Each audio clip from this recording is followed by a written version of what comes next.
ایک دیہاتی بدو کافر آیا، آندا یا محمد، بڑے سختی نہ، کوئی آپ کو بدتمیزی سے بھی پکارتا تھا تو آپ بڑے پیار سے جواب دیتے تھے۔ تو آپ نے کہا جی میرے بھائی فرمائیں۔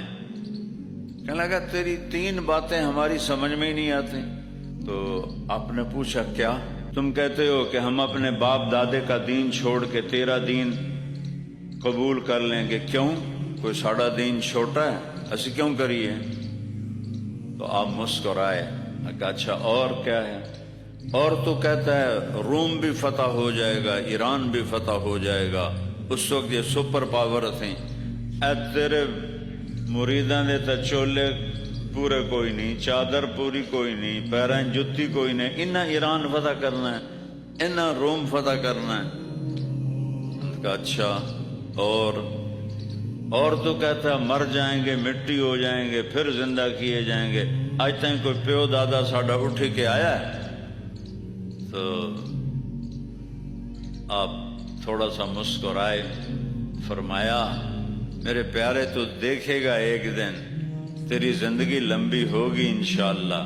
جس کو آپ یہ کہہ دیتے تھے اس کی زندگی بڑی لمبی ہوتی تھی۔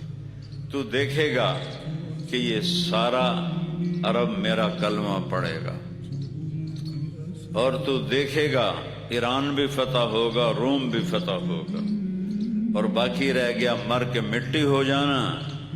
تو قیامت کا دن ہوگا اور میں تیرا یہاں سے ہاتھ پکڑوں گا اور تجھے یاد دلاؤں گا کہ تری گل بھی ہو گئی کہ نہیں ہو گئی۔ وہ آخنے لگا میں نہیں مندا، واپس چلا گیا۔ مکہ فتح ہوا تو سارے عرب مسلمان ہو گئے۔ وہ کہنے لگا لے بھئی ایک گل تو ہو گئی، سارا عرب مسلمان ہو گیا۔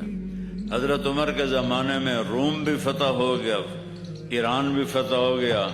آخر لگا اے دوئی گل بھی ہو گئی۔